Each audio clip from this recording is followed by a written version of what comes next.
Shalom, shalom. Welcome back to Africa Ever After. I am Zara, and today's video is special because we're sharing some essential tips for aspiring entrepreneurs looking to start their own business venture here on this incredible continent.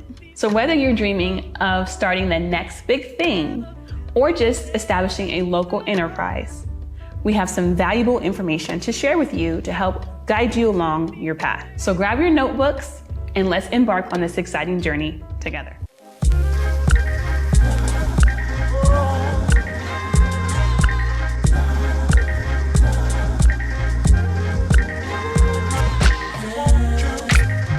The very first tip is you can't build a business by yourself.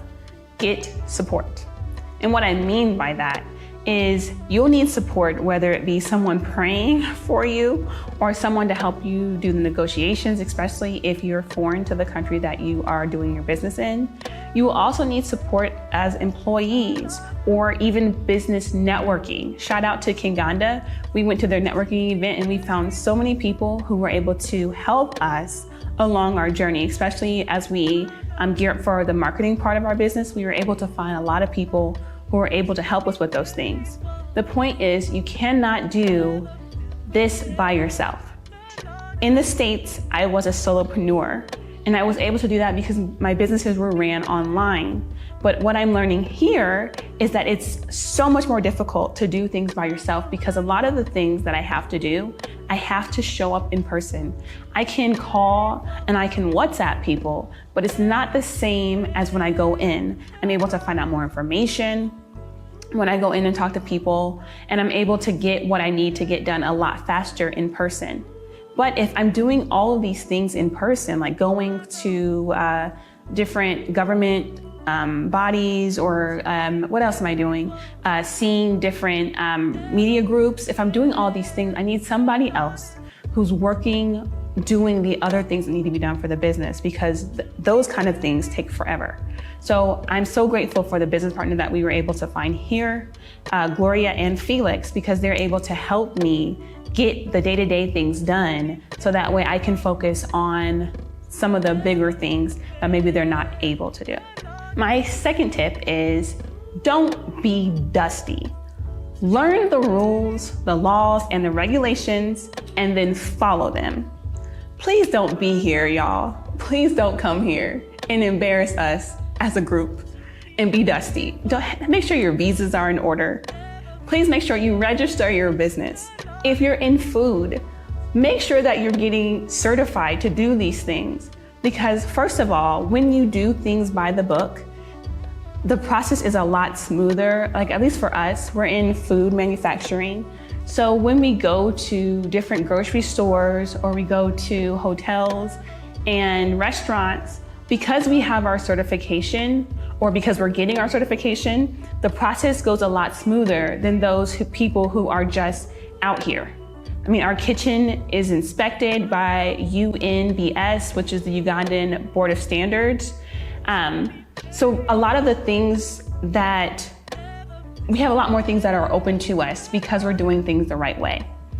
I do not want you guys to come here and be worried about getting deported. I don't want you to come here and be struggling to make contacts with larger businesses who might sell your product, or God forbid, getting raided by UNBS and having them close down your business because you're out here dusty and not living according to the rules and regulations. Also, pay your taxes. Please, y'all, please don't be embarrassing us here. Please learn the rules, laws, and regulations and follow them. Thank you. My third tip is to take time once you get here to look around and learn what is needed. When we came, we had a list of ideas of businesses that we wanted to do. We knew that we kind of wanted to get into sausage processing because we actually had a business partner lined up to work with, and that didn't work out. You guys can watch that on a different video. But once we got here and that partnership fell apart, we took time, a couple months really, to decide what we wanted to do. We know that there's a lot of things that are needed here, but we didn't want to go into a business that would be super competitive because if your goal is to drive profits fast, you have to make sure that you are doing something that is not being done, something that is being imported often, so that way you can fill the gap for that particular need for the country. So we went into food manufacturing, and we made sure that most of our competitors were out of the country. And then we also took time to learn all of our competitors, like inside and out, studied them. And we also went and tried their products to make sure that our offering would be much different than what is already on the market. So again, that process took like 3 months for us to really get a feel for what is needed. We also have a video where we talk about different business suggestions that we see that are needed for the market. So take time and go look for that. I'll put it in the description. But watch that. That's just a few of the things of the hundreds of things that we think are needed here. But again, please take time to study the market once you get on the ground and learn what is needed, or pay for a consultation and let somebody else tell you. That's another way, I guess. Before I share my last tip, please be sure to give us a thumbs up if you like the content that I'm sharing, and share it with somebody else who may find the information useful. Also, if you haven't subscribed, please do so. And my final tip today is to make sure you start praying for patience right now. Like right now, because you're going to need it. Things in Africa move very, very, very slow. Very slow. So when you're coming from the West and you're used to just getting online real fast and registering for your business and having your tax ID in a matter of seconds, it's really difficult to adjust to the fact that it's going to take you 4 or 5 days just to get your paperwork for your business. But what I do see here is that, at least in Uganda, the process of starting a business legally dots all the I's and crosses all the T's.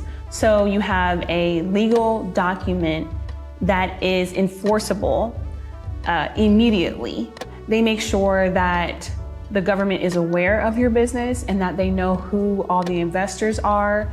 They make sure that you have the paperwork to start a business and that all the investors are protected within the business. It's just a very thorough process. And because it is so thorough, it takes time. And while it may be annoying, it's very, very, very necessary.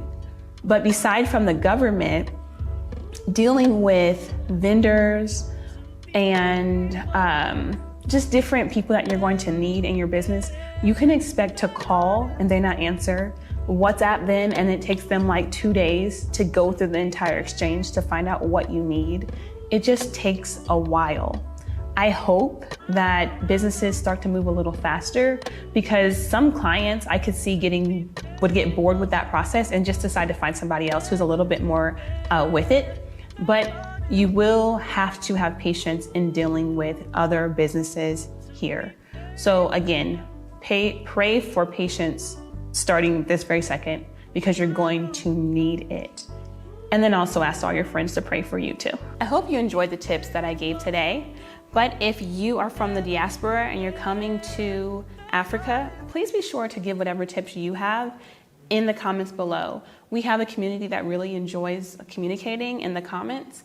And so you may be helping somebody who is considering taking this challenging journey to come here and get success here in Africa. So again, leave your comment below. And remember, keep pushing, keep dreaming. We're all in this together.